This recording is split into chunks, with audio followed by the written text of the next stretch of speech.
Hi everyone. Good morning, good afternoon, good evening, wherever you are. My name is Pankaj Dhingra, and as you all know me by now, I am a proud FinTrammer. Welcome. Welcome, friends. Welcome to the examiner report discussion for the September 23 exam. This was the first exam, my friend, wherein ACCA has come up with the pre-seen material. That was one of the reasons I really wanted to discuss on this examiner report, because examiner has come up with some specific nuances, some specific areas which students have missed on, especially considering that pre-seen material was just introduced and they wanted to understand few of the specific areas from the students, and students seems to be missing the same. That is the reason, my friend, we'll today jump in and understand as to what the examiner is saying, so that we should not be repeating the same mistake when we will be sitting for our exam. Is that clear? Yes, sir. Should we go and jump in? Yes, sir. But before we go in there, I would request you to please subscribe to our channel FinTram Global, so that these informative videos are coming first to you, are very handy for you, and you can take the best benefit out of the same. Should we go and deep dive into the examiner report? Yes, sir.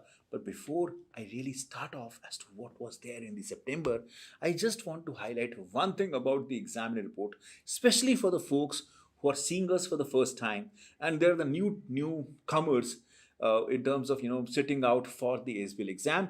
Examiner report is a report wherein ACCA comes up with some of the recommendation and some of the observations that they have seen in the past exams. Now, this is the beauty of ACCA, my friend, because ACCA is very, very supportive to the students in terms of telling them that this is what you should be knowing and this is what you should be doing from the examination standpoint. And that's what we will intend to cover today. We'll deep dive into the latest examiner report that has come up, and we'll see as to what examiner has to say around the same. Should we go and check that? Yes, sir. Coming on to the background of the question that came up in the September 2023 attempt, we had the Corsets question that really came up. It was a low-cost airline, and of course, there was huge, I would say, detailing of it that really came up in the pre-seen material. And of course, in the question, I have discussed the pre-seen material of Corsets. We have really gone into the nitty-gritties. I've also given one detailed presentation on that. I'm providing the link. Please go and check it out if you have not seen that video. Should we go and see as to what examiner has to say in this? Yes, sir. The candidate role that was being given to us in the exam was that you were the senior business analyst and you had to comment, and you were reporting to the CFO. You had to comment to varied parties, varied stakeholders in the organization. Got that, sir? Now, moving on. Some of the pre-seen material guidelines were reinforced in the examiner report. And I wanted to highlight this because many of the aspects that came up in the examiner report were in relation to this. He has specifically said that pre-seen material is designed to allow candidate to establish sound understanding of the forthcoming examination industry. So intent is that by the pre-seen material you should be able to somewhere understand this industry and the company in the contextual manner. You don't have to like deep dive or do a googling of it in terms of understanding more, but you should somehow understand that yes, this is the industry, this is what it is, this is what company does, and so on and so forth. Got it, sir? Importantly, candidate must understand that pre-seen material should not be used to question spot. Many of the students that thought that they can do it, but actually you cannot. The examiner is pretty smart in terms of giving you the question, and he would give you the question considering the pre-seen material and of course the content that he has for the exam into the consideration. So do not try to spot out the question. All right, question will not be set on the information specifically located on the pre-seen material. This is something you should certainly have at the back of your mind. Do not forget that the question on the exam day will always be focused primarily on the information contained within the exhibition exhibits. Do not forget that. Very important, my friend, that you should know this. And that is the reason I wanted to start off with this, so that you're not missing on to the same. Do not forget that this is what candidate will be expected to focus on as the primary source of development of their answers. So primary source of you developing your answer is the content, is the exhibit that you would see in the exam. Pre-seen material is only to have at the back of your mind, to have as a background of the case that will be given to you in the exam. Of course, you would use the pre-seen material, but you would not use only the pre-seen material. Do not forget that. All right, going on to the last one. Of course, some information within the pre-seen material will be useful, as I said, to support the points made in the answers. But candidate must avoid what? Copying and pasting large sections of the pre-seen material into the answers. This was, when you will, as you'll go forward, as we'll walk by, you will understand that examiner has particularly said this, that students have done this mistake. They've copied and pasted from the pre-seen material, from the exhibit into the answers without having any relevant context. This is the starting point, my friend. I really wanted to make sure that you're understanding this, that pre-seen material guidelines are reinforced in the examiner report, and there is a reason for it. If I really have to give you the glimpse of the what really came up in the question, you had 4 big time things in the exam that came up as the exhibit. We had the business magazine article, and it was featuring an interview of the CourseEd CEO, and wherein she discusses her approach to leadership and the role of board members. All right, we get that, sir. Then the second exhibit was on the outline investment proposal. So what you had was a document outlining a proposal put forward by the chief commercial officer for investment in artificial intelligence flight simulation technology to deliver pilot training. That was there on the cards. The organization is discussing the same. All right. Then another thing you had was principal risk review that came up. An email from CourseEd's risk manager detailing the proposed updates to the CourseEd's principal risks. Okay. So you have new technology, you have risk, you have governance as on date, part of the content, part of the exhibit. Then you also had the CourseEd's performance report being given, wherein there was a headline financial results, KPIs, and the environmental and sustainability dashboard results for the period ending June 30th. Important piece is that examiner is really so versatile that he's checking us on various aspects, right from the governance to the investment that you really need to do. So you have to do the cost benefit analysis, and again it is a new technology implementation, so there are various models that you really need to play around with. You may have to think about the risk, and then towards the end you may have to think about not only profitability but also the sustainability environment piece of it, more of integrated reporting kind of a thing. Those are the things that are really coming onto my mind when I'm seeing that these are the questions that really came up in the exam. Very versatile the examiner is. We know that, sir. We know that SBL exam is the most beautiful exam in the world because it is very, very commonsensical. I'm loving you, my friend, for that. This is something I keep saying like a broken record, that you have to apply common sense in the SBL exam, come what may. Even if you don't know any model, even if you don't know any context, any theory, if you can apply the common sense in the best possible way, sky is yours. Is that clear? Yes, sir. Moving on to the overall analysis that came up in the exam, I really want to bring onto this table, very important for you to understand. Many candidates made insufficient use of information presented in the exhibits. They have not used it. Why? Why, my friend? Exhibits are there to be understood in the conjunction with the pre-seen material, and then you should be answering. Do not forget that. Then there was a weak or insufficient application of the case material in answers. Effectively, they have not used the material in totality, which is a sin. I would say you have to use it.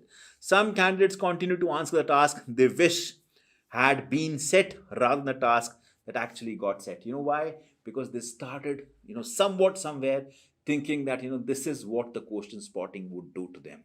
So they never thought that question spotting would lead to this kind of an area, wherein if you'll spot question, your mind is that yes, this is what will come in the exam, and if this will come, I will write like this.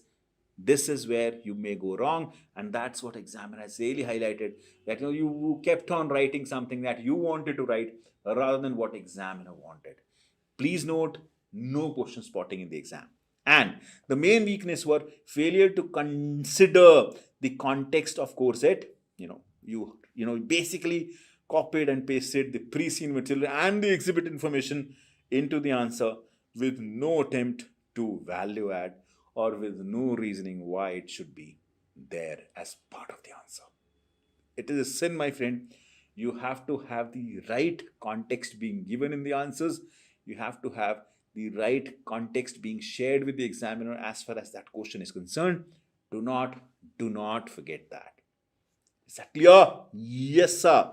Now, candidate who failed, while we have discussed in terms of, what has gone wrong, these are some of the areas where an examiner has come up that, why candidate who failed, why they failed. And I think we have discussed many of it. Lack of development of the points made, since you have not used all the information. Lack of application of the points. Many of the times we tried going more theoretical. We do not apply the models that we have onto the question and then answer that. We straight away start writing the models. It is not the right thing to do. Lack of analysis skill. Professional skills are gonna be the game changer in the exam, and we say that day in and day out in our sessions. Very important that you're really demonstrating good amount of knowledge and understanding about these professional skills, not only from the understanding standpoint, but also from the application standpoint. Every professional skill has to be applied into the question with reference to something, and that is what we have been practicing, my friend. I would humbly request all of you to keep practicing that again and again, and revise the revision boot camp at least 2 times to really be perfect there.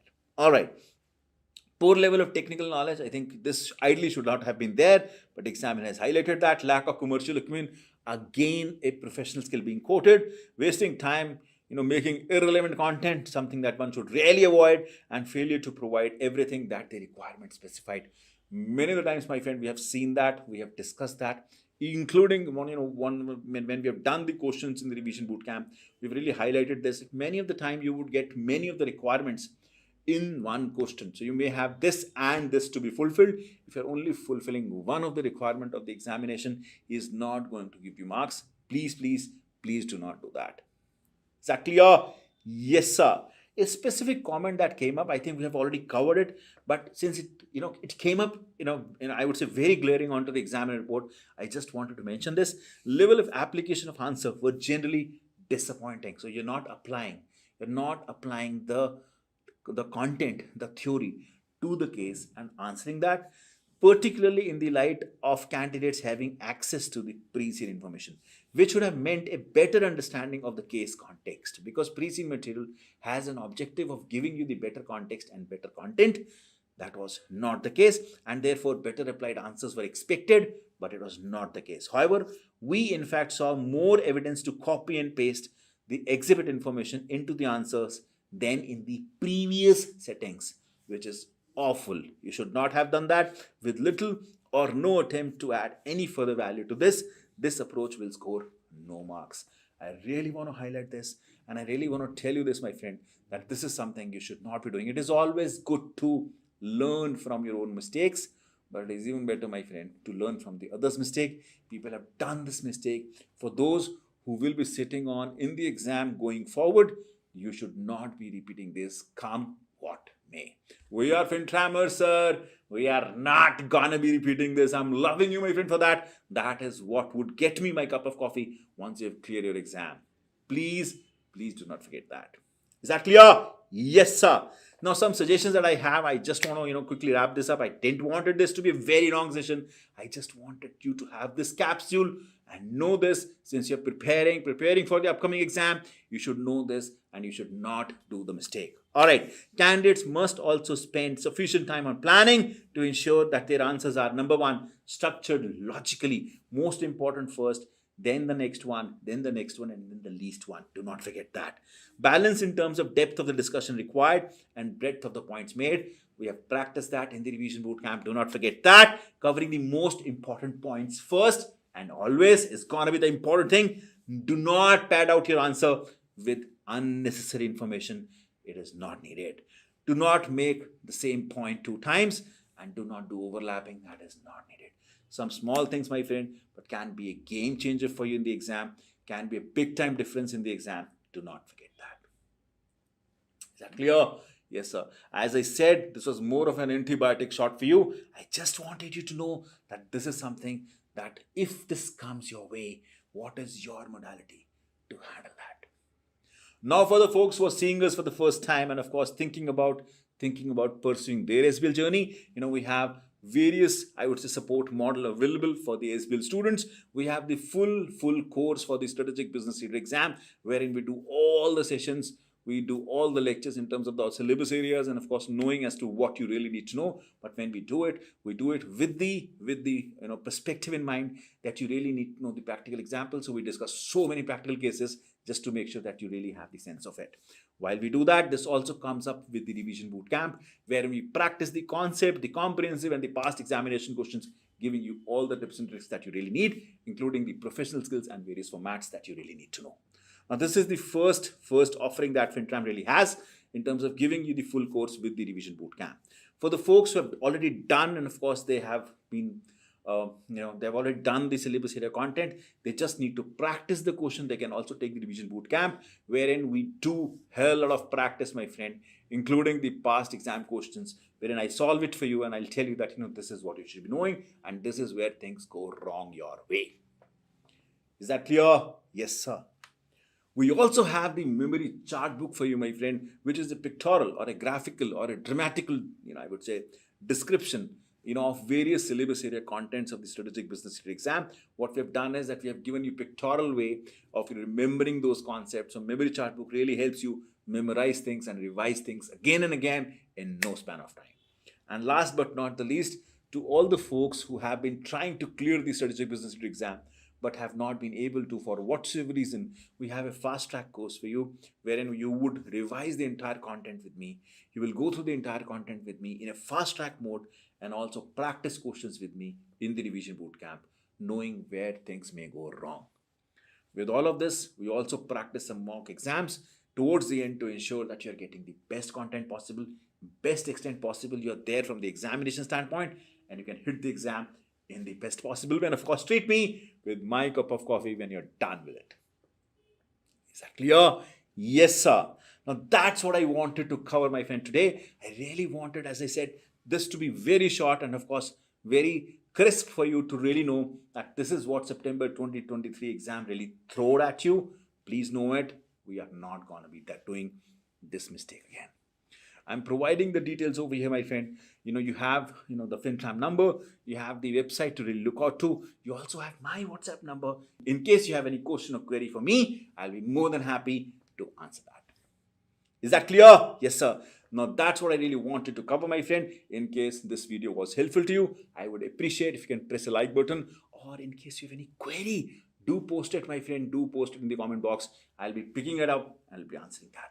Maybe if there's a need to make another video, I'll come up and make a video for you. Is that clear? Yes, sir. See you again, my friend, in the next one. Till then, this is Pankaj Dhingra signing off.